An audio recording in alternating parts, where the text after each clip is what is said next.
శ్రీమాత్రే నమ. జయ గురు దత్తాత్రేయ నమ. ఈ వీడియోలో మనం సెప్టెంబర్ 29 నుంచి అక్టోబర్ 5వ తారీఖు మధ్యలో జరగబోయే వార ఫలాలు మిథున రాశి వారికి ఏ విధంగా ఉండబోతున్నాయి అని పరిశీలించినప్పుడు, మరి ఈ వారం అంతా కూడా కుజుడు రాశి అందే సంచరించడం వల్ల జాతకుడు ప్రతి పని తొందరగా రియాక్ట్ అవుతుంటాడు, తొందరగా కోపానికి గురవుతుంటాడు, ఏ పనైనా తొందరగా పూర్తి చేయాలనే భావన కలిగి ఉంటుంది. ఒక విధంగా అతనిలో విజయ అవకాశాలు ఎక్కువగా పెరుగుతాయి.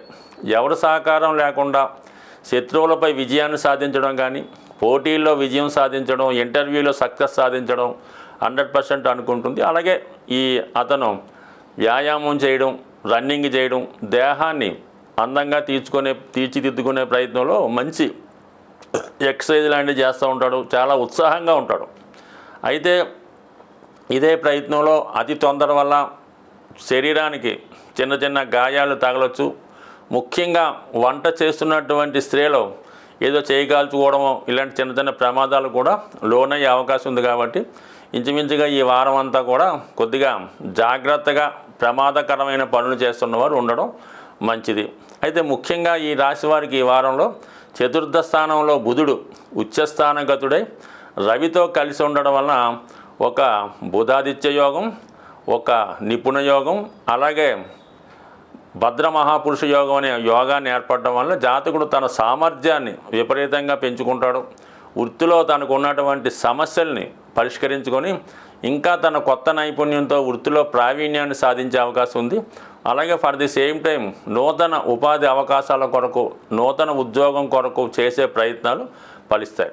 అలాగే చిన్న చిన్న వ్యాపార రంగంలో ఉన్నవాళ్ళు కొత్తగా వాళ్ళు వ్యాపారాన్ని ప్రారంభించుకోవచ్చు, ఉన్న వ్యాపారాన్ని ఆధునీకరించే అవకాశం కూడా ఉంటుంది. ఇది విద్యార్థులకి చాలా చక్కని అవకాశాన్ని ఇస్తూ ఉంటుంది అన్నమాట. బుధుడు రవి కలిసి ఉండడం వల్ల వాళ్ళు విద్యలో ప్రావీణ్యం సంపాదిస్తారు.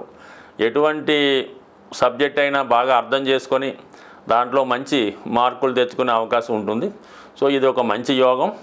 అలాగే జాతకుడు చాలా కాలంగా ఎదురు చూస్తున్నటువంటి నూతన వాహనాన్ని కానీ, నూతన గృహాన్ని కానీ ఈ వారంలో మీకు ఏర్పడే అవకాశం ఉంది. అలాగే మనకి అక్టోబర్ 3వ తారీఖు నుంచి మళ్ళీ మంచి రోజులు స్టార్ట్ అయ్యాయి. కాబట్టి ఈ రాశివారు ఏదన్నా ఇల్లు మారాలనుకున్నా, వాహనం కొనాలన్నా, గృహం కొనుక్కోవాలన్నా నిర్భయంగా బ్రహ్మాండంగా కొనుక్కోవచ్చు. అలాగే శుక్రుని యొక్క స్థితి చాలా అనుకూలంగా ఉంది. పంచమ స్థానంలో స్వక్షేత్రగతుడైనటువంటి శుక్రుడు మరి ఈ రాశి వారికి వివాహ విషయంలో ఉన్నటువంటి సమస్యలు పరిష్కారం అయ్యే అవకాశం ఉంది. వివాహ సంబంధాల కొరకు, వివాహం కొరకు ఎదురు చూస్తున్నటువంటి యువతీ యువకులకు వారికి నచ్చిన అమ్మాయి కానీ అబ్బాయి కానీ కుదిరే అవకాశం ఉంటుంది. కాబట్టి అలాగే ఏదన్నా లవ్ ట్రాక్లో ప్రేమ వ్యవహారంలో ఉన్నవాళ్ళు కూడా వివాహ విషయంలో ఒక అంగీకారానికి ఈ సమయంలో రావడం కూడా ఒక చక్కగా ఈ శుక్రగ్రహ బలం, అలాగే కుజగ్రహ బలం, అలాగే బుధగ్రహం ఇవన్నీ కూడా మీరు ఒక విధంగా ధైర్యంతో మీ పెద్దవాళ్ళని ఒప్పించుకొని అటు ప్రేమ పెళ్లి చేసుకోవడానికి కూడా చాలా అనుకూలమైన స్థితి. దానికి వ్యయ స్థానంలో ఉన్నటువంటి గురువు కూడా సంపూర్ణ ఆశీర్వాదాన్ని మీకు ఇవ్వడం జరుగుతూ ఉంది. సప్తమాధిపతి వ్యయ స్థానంలో ఉండడం వల్ల వివాహ విషయంలో వివాహం తర్వాత మరి ఏదైనా కొత్త ప్రాంతానికి వెళ్ళి అక్కడ స్థిరపడడానికి కానీ, కొత్త ఉద్యోగ ప్రయత్నాలు చేసుకోవడానికి కానీ ఇది అనుకూలంగా ఉంటుంది. ముఖ్యంగా మరి దశమ స్థానాధిపతి గురువు కూడా 12లో ఉండడం, ఇవన్నీ జాతకుడు ఉద్యోగ మార్పు కొరకు చేసే ప్రయత్నాలు 100% సక్సెస్ అవుతాయి. ఎవరైతే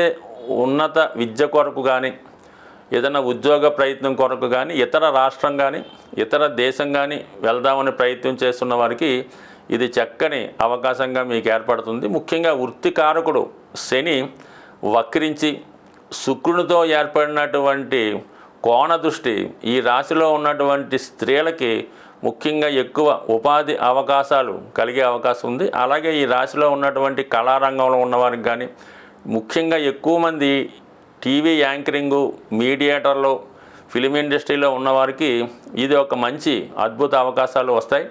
వాళ్ళలో ఉన్నటువంటి టాలెంట్ కూడా తగిన గుర్తింపు రావడం జరిగింది. సో ఏదేమైనా మిథున రాశి వారి జీవితం ఈ వారం నుంచి చాలా వరకు కొత్త టర్న్ తీసుకుంటుంది. కొత్త అవకాశాలు, కొత్త జీవితాన్ని ప్రారంభించే అవకాశం ఉంది. ముఖ్యంగా ఎవరైతే చాలా వరకు ఆర్థికపరమైన ఇబ్బందులు, లేదంటే వివాహాలు ఆలస్యం అవడం, కుటుంబంలో అందరూ నిరుద్యోగులుగా ఉండడం, ఇటువంటి కొన్ని కారణాలు మీ జాతకంలో ఉన్నటువంటి పితృదోషాలకు కూడా కారణం అవ్వచ్చు. ఈ విధంగా ఎవరైతే ఇటువంటి సమస్యలతో బాధపడుతున్నారో వాళ్ళకి ఈ వారంలో ఏర్పడినటువంటి, అంటే ముఖ్యంగా అక్టోబర్ 2వ తారీఖున ఏర్పడినటువంటి మహాలయ అమావాస్య రోజు మరి పితృదేవతల యొక్క సంతృప్తి కొరకు ఆ రోజు ఏదైనా దేవాలయంలో కానీ ఎవరికైనా తీసుకున్న వారికి మరి వారు వంటకి సరిపోయే విధంగా బియ్యం, పప్పు, చింతపండు, కొన్ని ఆకుకూరలు వాళ్ళకి బహుమతిగా కానుకగా ఇవ్వడం వల్ల మరి ఈ పితృదోషాలు ఉన్న వాళ్ళకి ఈ అమావాస్య రోజు చేసే ఈ దాన కార్యక్రమం 100% మీ యొక్క దోషాలు పరిహారం అవుతాయి.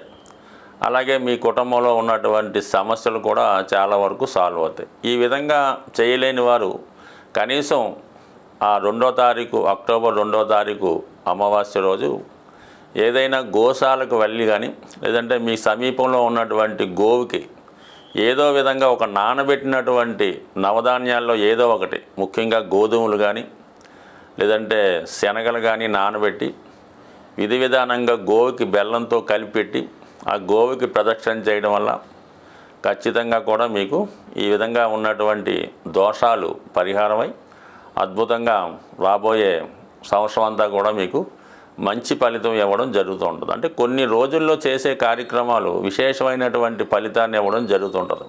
అందులో ఈ మహాలయ పక్షంలో వచ్చే అమావాస్య, దాని తర్వాత మీకు అక్టోబర్ 3 నుంచి మరి దసరా నవరాత్రులు ప్రారంభమవుతున్నాయి. కాబట్టి మరి ఈ సమయంలో ఎవరైతే అమ్మవారి ఆరాధన, లక్ష్మీ ఆరాధన చేస్తుంటారో వారికి అఖండ సౌభాగ్యం కలిగే అవకాశం ఉంటుంది. అయితే ముఖ్యంగా మీరు పెద్దగా ఏమీ కష్టపడక్కర్లేదు. ఈ 3వ తారీఖు నుంచి ప్రారంభమయ్యే నవరాత్రి రోజు చక్కగా ఒక మంచి టైం మీరు ఎన్నుకొని, అది వీలైతే ప్రాతకాల వేళ సూర్యోదయానికి ముందుగానే మీరు మీ యొక్క కాలకృత్యాలు తీర్చుకొని మీకు ఇష్టమైనటువంటి ఏదో ఒక భగవంతుడికి సంబంధించినటువంటి శ్లోకాన్ని, లేదంటే అందరికీ సౌభాగ్యాన్ని, ధనాన్ని ఇచ్చే కనకదార స్తోత్రాన్ని ప్రతిరోజు ఒక నిర్దిష్టమైన సమయంలో నవరాత్రులు ముగిసే వరకు కూడా సుమారుగా ఈ 9 రోజులు విధి విధానంగా దాన్ని పారాయణ చేయడం కానీ, లేదంటే శ్రద్ధగా వినడం చేయడం వల్ల సాధ్యమైనంత వరకు ఈ 9 రోజులు నియమంగా ఉంటూ సాత్విక ఆహారం తీసుకుంటూ ఎటువంటి అసాంఘిక కార్యక్రమాలు, ఎటువంటి వ్యసనాలకి లోను కాకుండా కేవలం సాత్విక ఆహారం తింటూ నియమంగా ఉండడం వల్ల ఖచ్చితంగా మీకు మంచి సమయం మారుతుంది.